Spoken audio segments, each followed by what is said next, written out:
Saludos, amigos y amigas de La Respuesta. Es increíble. En cada programa se impone un pésame. Se atraviesa un duelo. La semana pasada, el de María Cristina Acra, viuda Mergen, más que prima, hermana propiamente de mi desaparecida esposa, Sogela, que en paz descansen. Y regresando de mis hijos del sepelio de la tía Mary, tan querida, recibieron una noticia que para la familia resulta muy dolorosa. Murió un amigo, Tamayo Berrido, el esposo de María del Pilar Amiama, Pili, padre de María José, cabeza de una familia unida, cariñosa, solidaria,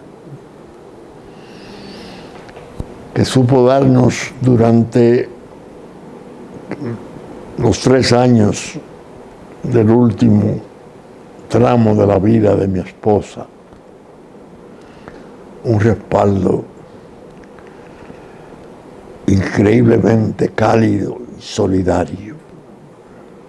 Tamayo se nos fue.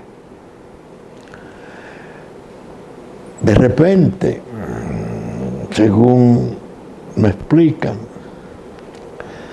estaba bastante controlado su peso, estaba haciendo ejercicio, se suponía superada su cuestión cardiovascular, que la tenía.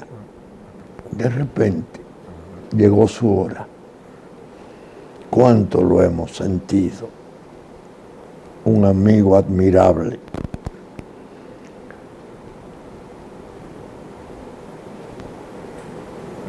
El programa de hoy, pues, tiene que comenzar con ese paso tristísimo de expresar nuestro pésame a Pilar, a Pili, a María, a José, a todos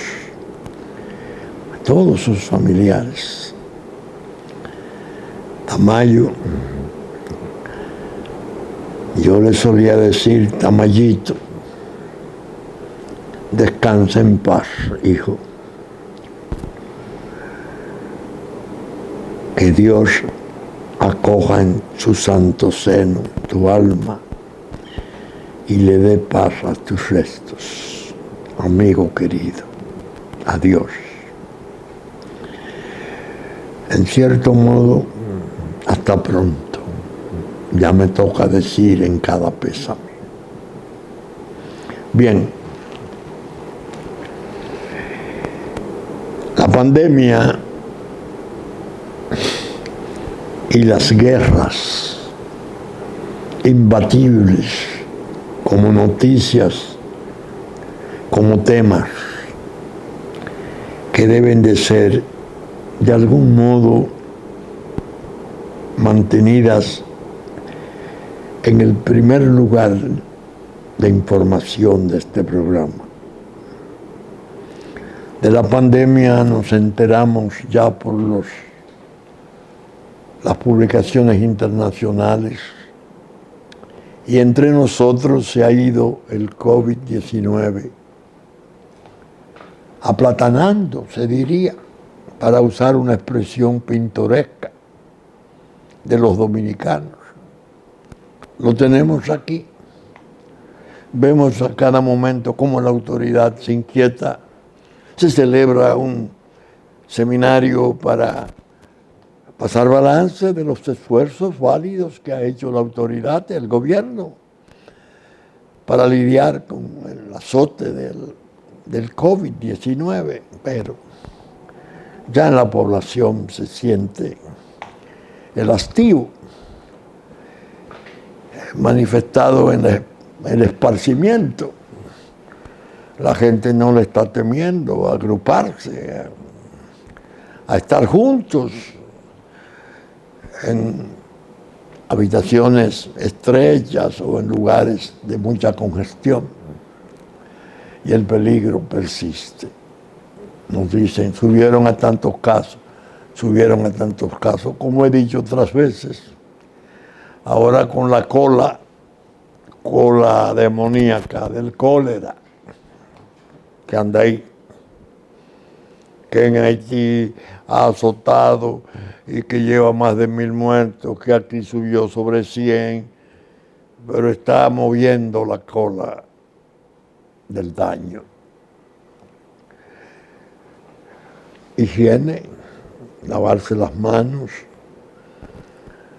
En las ensaladas, preferir las cubiertas, porque manos que no se hayan cuidado pueden manejar las abiertas, o lavar estas en una forma diferente.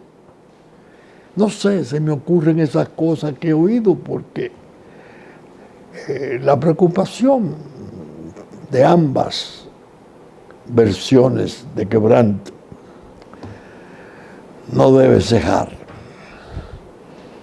Eso se debe de mantener como una especie de exigencia diaria hasta que no desaparezcan.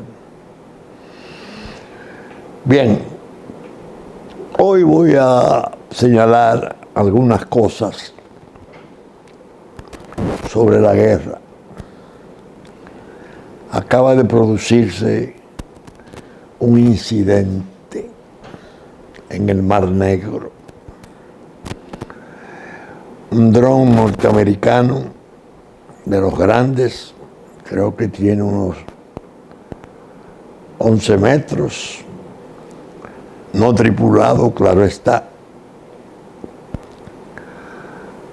cayó, según Estados Unidos, por obra de una maniobra imprudente de un caza ruso que quiso hostilizarlo. Se han publicado ya videos donde aparece el caza ruso descargando lo que parece ser combustible. El caso fue que colapsó el dron y cayó en el Mar Negro.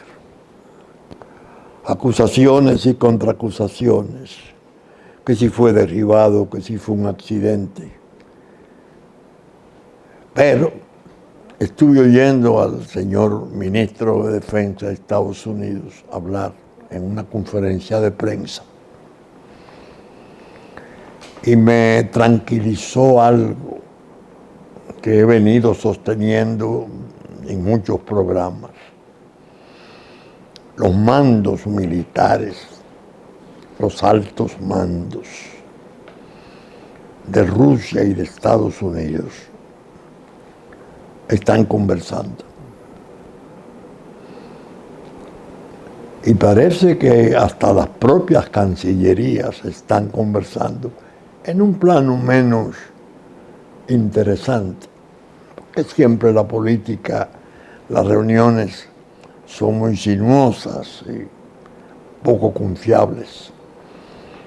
Confío más en el diálogo entre militares, porque son estos los que tienen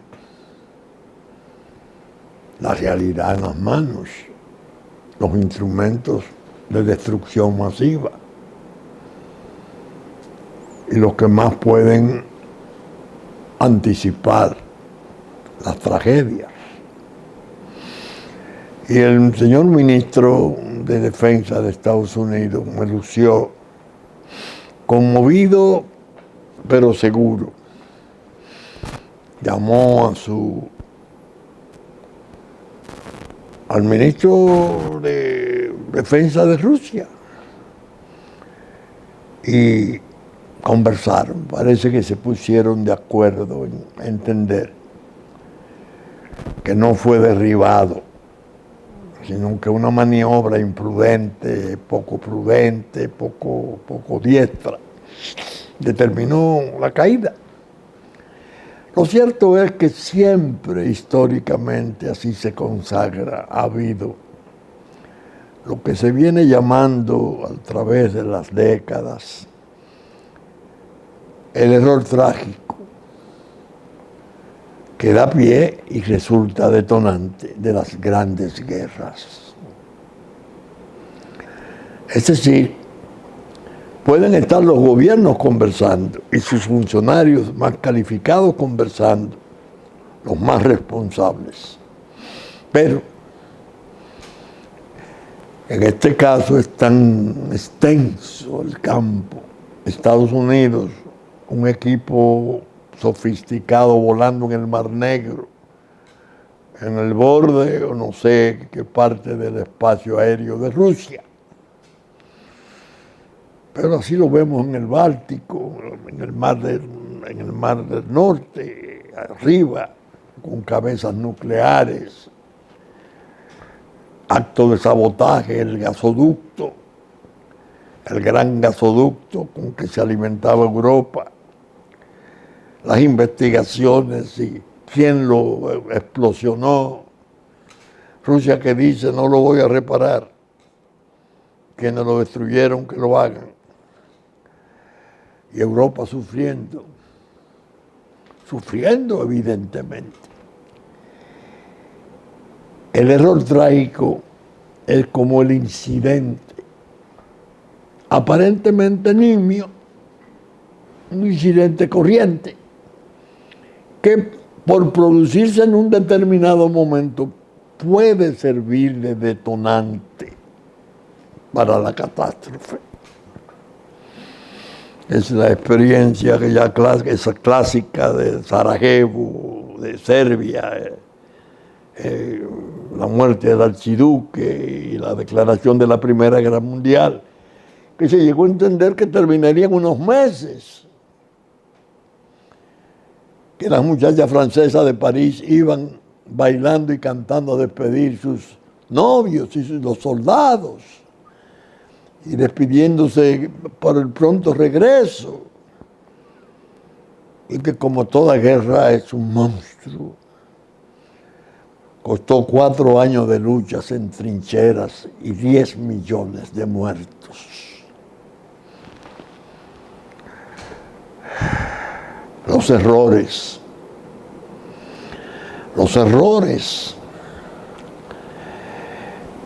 de cálculo, o psicopatía de gente manejando cosas que en un momento dado las lleve a la tentación de producir algo, una provocación, un daño incontrolable, imprevisible. Es decir, la humanidad se está debatiendo,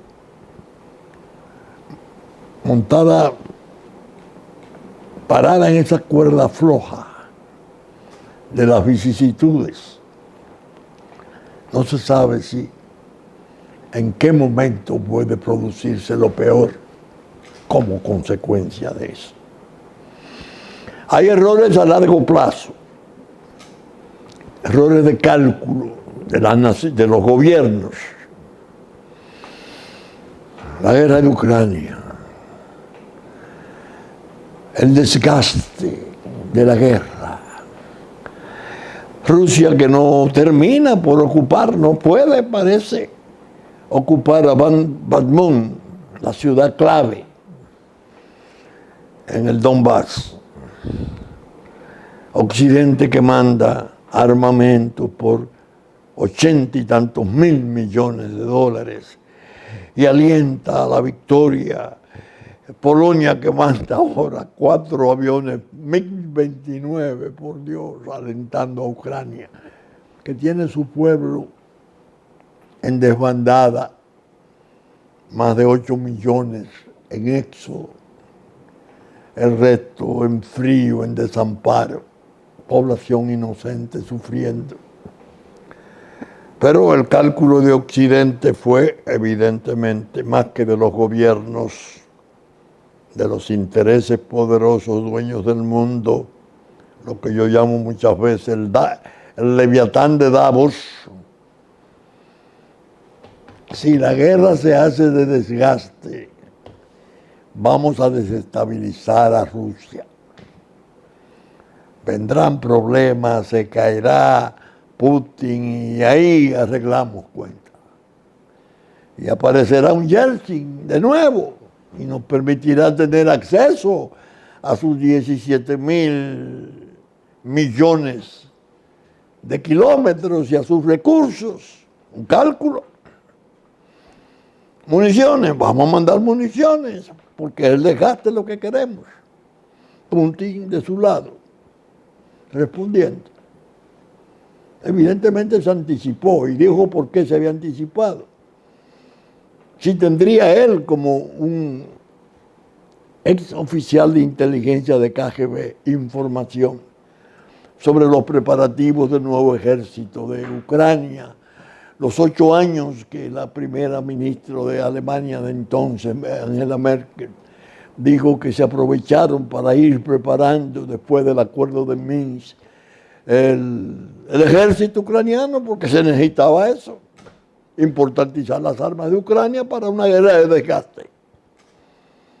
Errores de cálculo.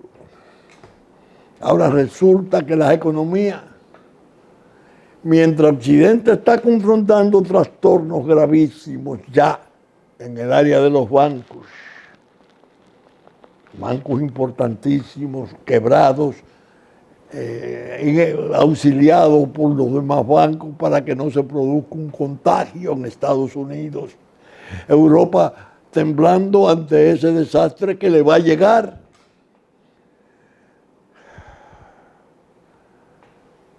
La guerra de desgaste sigue. Habrá un desenlace.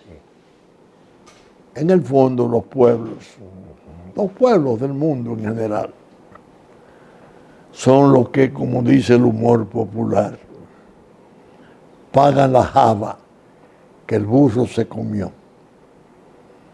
Ahí están los mártires, ahí están las víctimas, ahí está el desamparo, los ancianos, las ancianas, los niños, las niñas.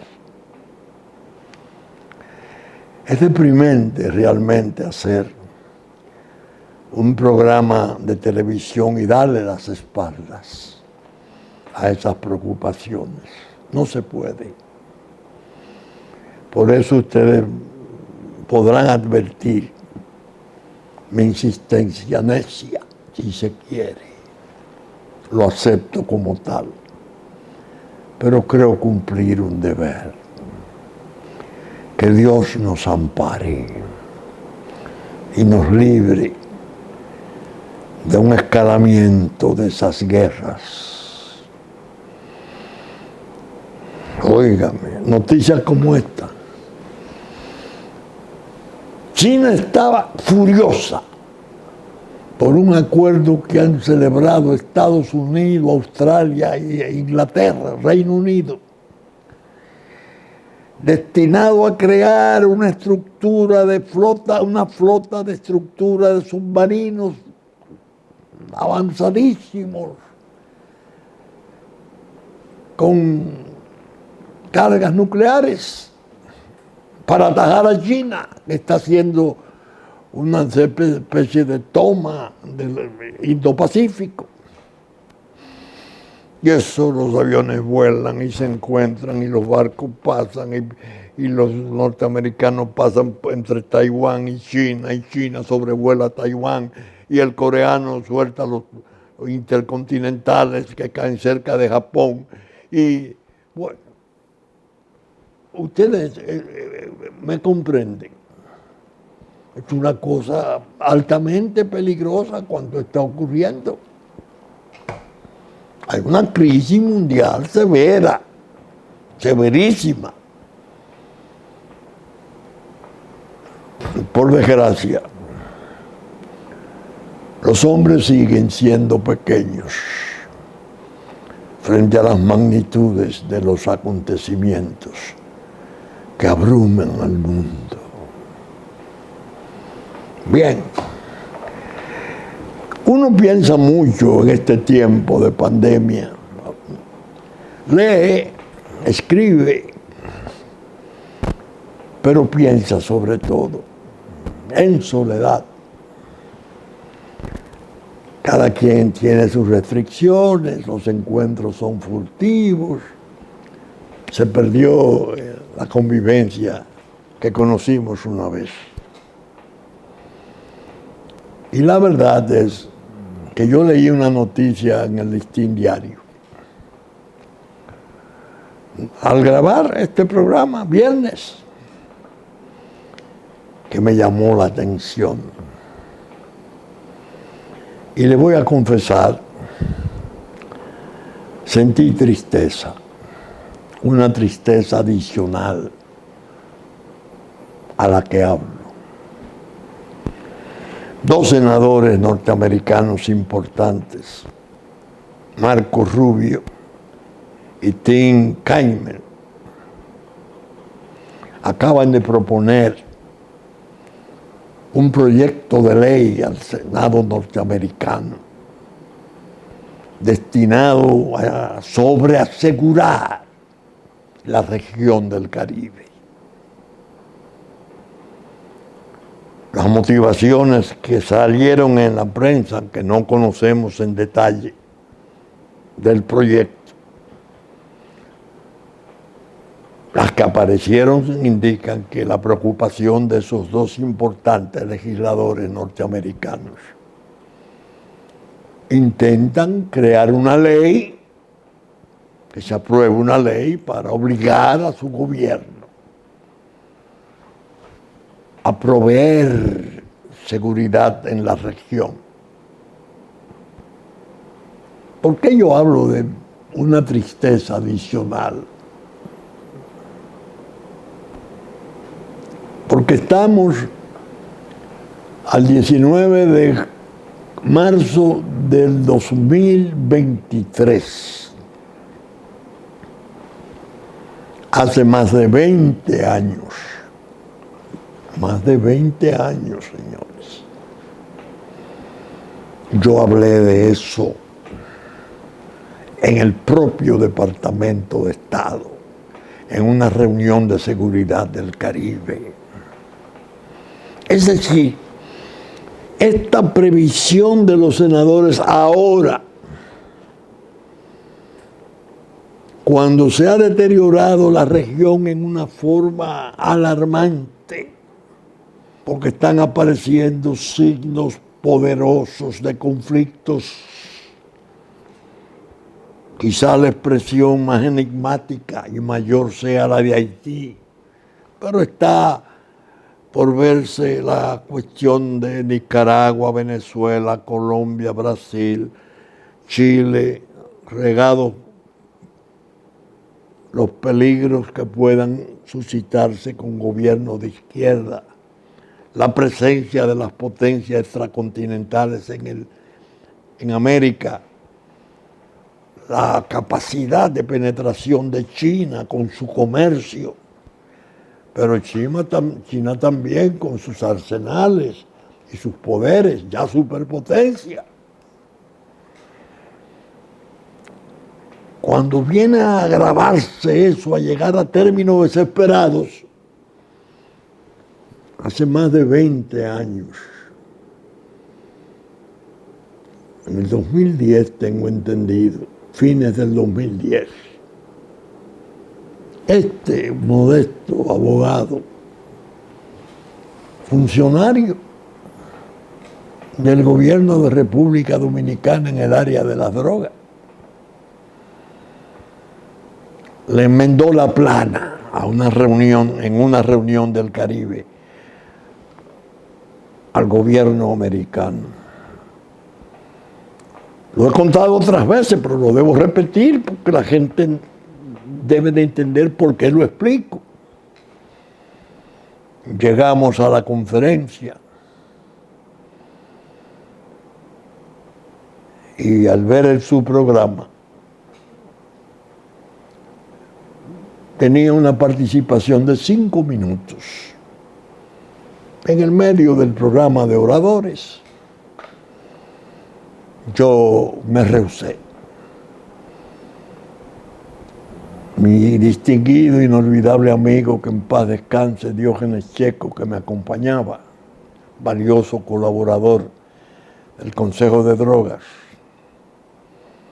Nacional de Drogas, me deja, le digo, vamos a escribirle una carta a la secretaria de Estado, Hillary Clinton. Y le mandamos una carta diciéndole no aceptamos, no vamos a participar en el evento. Le explicamos entonces al señor Valenzuela, que era un funcionario importantísimo. Al día siguiente, 5 minutos para nosotros exponer los problemas de República Dominicana con la droga. No, imposible. Bueno, finalmente se me concedió el turno de cierre del evento. Siempre recuerdo que fue el mismo día en que se produjo la muerte de un capo jamaiquino, que murieron cerca de 110 personas para poderlo capturar, de tan poderoso que era. Habían hablado todas las pequeñas naciones del Caribe, Antillas Menores. A mí me tocó cerrar. La reunión era impresionante. Estaba presidida en principio por el viceministro de Defensa, Melvin Mora. Estaba presente en sus sesiones el procurador general Holder. Y había una especie de pequeño palco de funcionarios de alto nivel, de la aduana, de tesoro, los distintos departamentos representados del gobierno norteamericano. Ay, Dios mío, ¿para qué fue eso? Yo entré y les dije, ustedes se fueron a su guerra de Irak. Claro, agredidos terriblemente por el ataque de las Torres Gemelas y el Pentágono. Se olvidaron del Caribe. Adelantaron su Plan Colombia. Adelantaron la iniciativa Mérida. Miles de millones. Y el Caribe no fue considerado. Cometieron el error inmenso de no entender cómo es la dinámica, el trabajo criminal de los carteles. Se derramó sobre nosotros el tráfico en la medida que esas dos iniciativas, el Plan Colombia y la iniciativa Mérida, arreciaron el control por el centro, se fueron hacia el Caribe y nos han destruido. Y le hice un análisis de todos los recursos que necesitaba el Caribe, esto que proponen los senadores norteamericanos, más de 20 años después.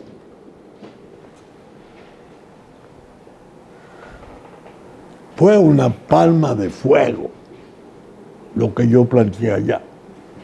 Tanto así que después no me dejó de satisfacer saber que el señor Valenzuela había llamado a una persona muy vinculada a mí, amigo de él, y le había dicho, oye, pero el viejo, el old man, como me llamaban entonces, el old man, el viejo hombre de República Dominicana, incendió la pradera, nos dio una lección enorme. Y todo cuanto dijo es cierto. 20 años después, una ley. ¿Cuándo? Cuando Haití arde. Ya la reunión de la cueva de trampas que ONU ahora acaba de celebrar, se celebra con una serie de organismos y entonces figuran representantes de las áreas controladas por las pandillas criminales. En esas reuniones, un silencio enorme. El Consejo de Inseguridad de Naciones Unidas atortojado, Canadá que hace una serie de ademanes ridículos, Estados Unidos retraído. No. Denle para adelante. ¿A qué? Al plan, al diseño del presidente Clinton, que se quiso hacer con un campamento primero y después derivó cuando se produjo el magnicidio y vinieron las pandillas criminales en un derrame demográfico de población incontenible para borrar a República Dominicana, reabsorberla, destruirla,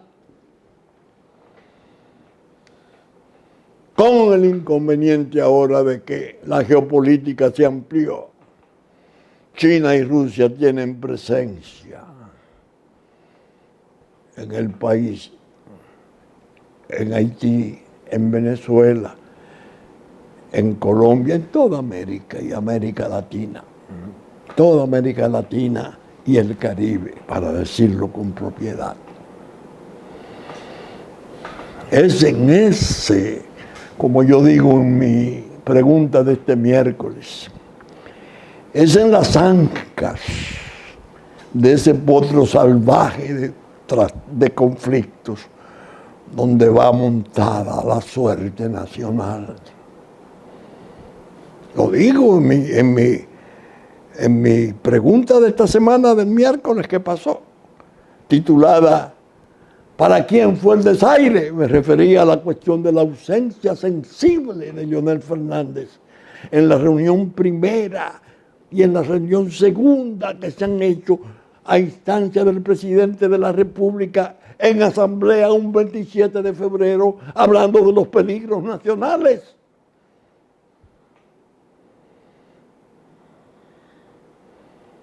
Bien, vamos a esperar a ver qué se trae como ley en Norteamérica para proveer un reforzamiento, porque dice la ONU, es insuficiente lo que hemos estado haciendo. ¡Ay, qué candidez! Que es insuficiente. Y los 13 años que pasamos ahí con MINUSTAH y todas las tropas del mundo, hasta de Nepal, del Himalaya, no hicimos nada. Sí, hicimos mucho. Creamos el caos, creamos el vacío. Lo dejamos descabezado de instituciones. Porque necesitábamos generar lo que se ha generado. Un desorden criminal inmenso para forzar el derrame de población sobre la República Dominicana. Es bandidesca la actitud de los organismos internacionales. En medio de todo esto, conflictos nuestros, ya no políticos, uno, el arroz. Está a punto de terminarse ya el plazo concedido por el acuerdo del BERECAFTA de 25 años y quedarán libres de importar arroz de Luisiana, arroz de Wisconsin, cultivado, sembrado con tecnologías inmensas, por avión la siembra, por el corte mecanizado a un precio mucho más bajo y una calidad infinitamente mayor que la nuestra, lo que permitirá vender a un precio mucho menor una vez importe que el arroz nuestro. Entonces viene a agregar entre los trastornos, ahí debe de haber alrededor de 1 millón de dominicanos que tienen una relación directa o indirecta con el cultivo del arroz. El presidente de la República dice, no, yo no voy a consentir que perezcan los productores nacionales. Yo voy a buscar una solución. ¿Qué me ocurrió? Listín Diario otra vez. Buena fuente. Un artículo publicado a la firma del señor Luis Manuel Piantini. Fírmelo y no lo cumpla.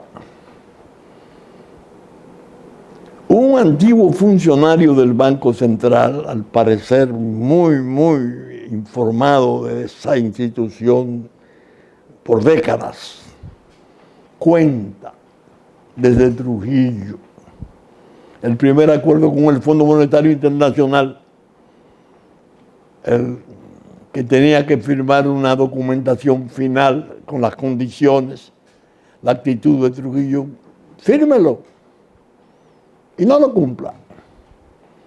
El señor Piantini desarrolla en una forma admirable, por sencilla y exacta que luce, todo cuanto ocurrió y todos los percances que pueden ocurrir ahora con el fírmelo y no lo cumpla. 25 años, eso es muy lejos, vamos a firmar ahora lo que sea, porque después nosotros eso se arregla en el camino. La actitud nuestra de siempre es algo que desgraciadamente corresponde a nuestra índole. Se están venciendo los 25 años y está en el horizonte una quiebra de un sector de la producción nacional importantísimo, que desgraciadamente se le estuvo advirtiendo por años. Prepárense, eso termina con el DERECAFTA, cuando se abran las importaciones. Prepárense, el agua está escaseando, el control de la maleza se hace en base a agua. Las presas, tenemos problemas de supervivencia, nos vamos a terminar convirtiendo en un desierto similar a Haití. Tenemos que conservar el agua, el cultivo demanda demasiado agua, vamos a ensayar otros cultivos. Mi hijo Pelegrín, yo diría que, sin que esto sea indebido, fue un abanderado de las previsiones, de la advertencia a todos los que trabajaron en aquel acuerdo. Ahí tenemos las consecuencias. Y viene el Fondo Monetario Internacional, su presidente viene. Esa es una presencia alarmante. Viene a advertir y a exigir. Viene a decirle a la República, no podemos seguir acordando el endeudamiento de ustedes, a menos que, es la parte peligrosa, no se ceden esto otro. Cuando el presidente hace el desafío verbal en asamblea, en los organismos internacionales, de que las potencias vayan a hacerse cargo de Haití, porque nosotros haremos lo nuestro, las potencias mandan ¿a quién? A su infantería marina, el Fondo Monetario Internacional, de unos antecedentes muy trágicos. Fue a Venezuela y fruto de sus medidas había que ponerle impuesto al combustible y Carlos Andrés Pérez, que en paz descanse, lo hace. El Caracazo, miles de muertos, un desastre. Y en gran modo una inflexión para convertir los rumbos de Venezuela en otra cosa. El 84 entre nosotros, 24 de abril del 84, recomendación del Fondo Monetario Internacional, una explosión espontánea, general, que nadie podía controlar de la población. Y entonces, ¿A qué viene el Fondo Monetario Internacional? La Cancillería Dominicana hace saber que el señor canciller y el ministro de Economía almorzaron y trataron durante 3 horas el asunto de Haití. Después de haber visitado al presidente, el presidente del Fondo Monetario Internacional se reúne con esos 2 funcionarios a tratar el tema de Haití. Presidente Abinader, usted sabe lo grave que es dejar que una coyuntura así se pueda dar. Todos sabemos cuáles son las actitudes de esos 2 ministros suyos. Antinacionales, contrarias a la suerte nacional, favorecedoras de todo cuanto pueda significar fusión binacional. El caso que Haití hay que resolverlo aquí, no en Haití. Entonces, después de la entrevista con el jefe de la política exterior nuestra, Luis Abinader, presidente de la República, se va a hablar con esos 2 ministros. Presidente, por Dios, no deje que la sospecha pública vuelva a prender en relación a la sinceridad de sus posiciones. Usted logró, con lo que manifestó en la asamblea, con lo que convocó y ha estado por hacer, que parte de la población entendiera. Es posible que esté bajo presiones del poder extranjero, pero ha ido lejos, es valiente. ¿Por qué no apoyarlo en esos esfuerzos? Pero siempre dijimos, tiene ministros en su gabinete que tienen agendas diferentes a la suya declarada sobre la cuestión haitiana. ¿Qué ocurre con esas cosas? Que en la medida en que el presidente se exponga, que el país perciba que no está de verdad, que no es sincero en los esfuerzos, o que está turbado de tal modo que no puede reaccionar. Decirle, por ejemplo, al presidente del Fondo Monetario Internacional cuando llegue y ahora conversa, bueno, nosotros estamos dentro de los límites del endeudamiento, conforme a los patrones del PIB que se usan. Pero si ustedes nos imponen una especie de dogal, de cadena, van a suceder cosas graves, pero nosotros no podemos ceder en nada en cuanto a lo otro, porque lo otro es perder la república. Yo prefiero que ustedes hagan la iniquidad que piensen. Si esa fuera su actitud, presidente, es posible que el almuerzo no se hubiera dado. ¿Por qué? Porque el jefe constitucional de las relaciones exteriores es el presidente de la República. ¿Quién va a suponer que lo que se conversó en ese almuerzo de esos 2 ministros pro-haitianos descaradamente abierto totalmente pro-Haití, incluso señalando al país, a uno de ellos, como racista, xenófobo? ¿Quién puede pensar que ahí se trató el tema de Haití, como dice la Cancillería, favoreciendo al interés nacional? Presidente Abinader, es muy grave la situación, muy grave. En medio de esas crisis que usted se ha debatido, que ha tenido aciertos, que ha sido reconocido por una parte de la población como que ha manejado las crisis con entereza y habilidad.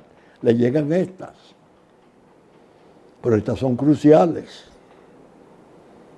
y puede desatarse, puede detonarse un conflicto muy, muy peligroso que turbe la paz nacional, turbe la tersura del funcionamiento de nuestras instituciones, que nos traumatice, que nos agriete, que nos lleve a episodios absolutamente indeseables de separación y desencuentro. Hay que tener mucho cuidado.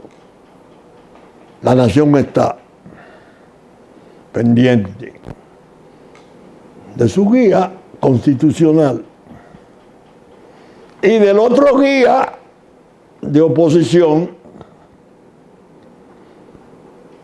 que fue 3 veces presidente, que está desarrollando un partido importante, que evidentemente es obvio que hay una ola de aprobación creciente en su favor. El pueblo está observando las actitudes de ambos.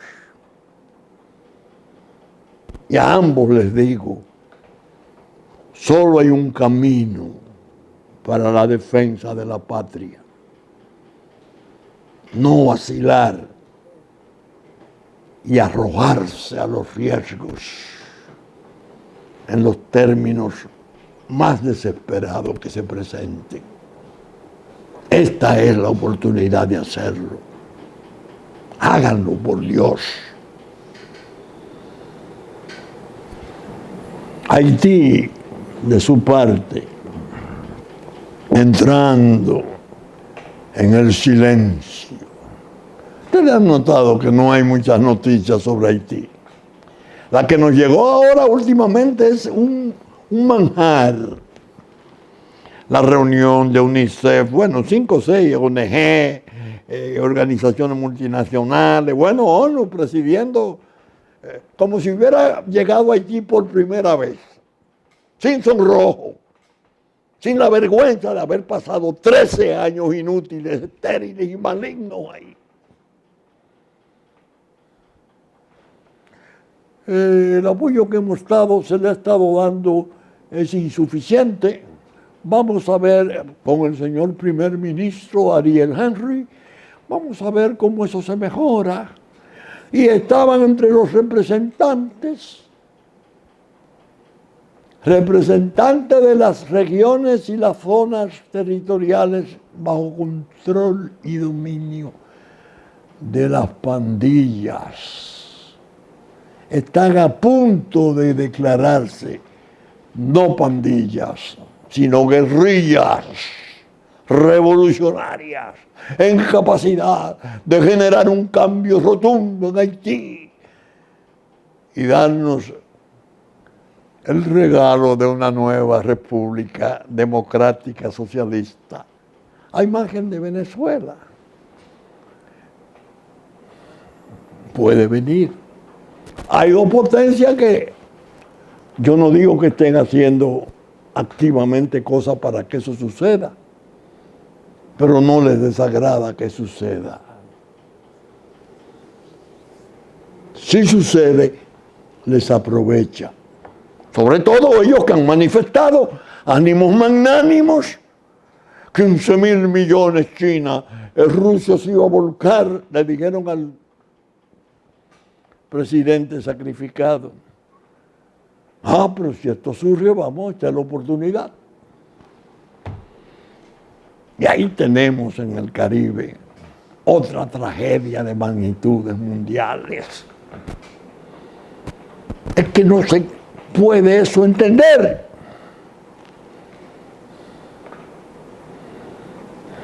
Honestamente, yo confieso que estoy alarmado y entristecido por el curso de los acontecimientos, al grado de que un amigo me llegó ha dado una noticia.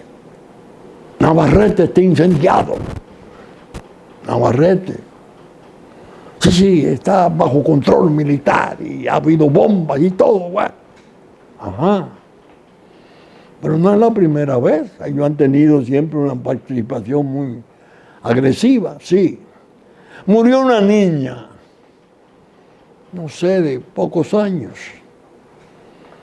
Parece que un disparo, una bala loca, mató a una niña. El amigo se asombra de mi comentario. Mal presagio, dije. Una niña murió en una balacera. No me gusta.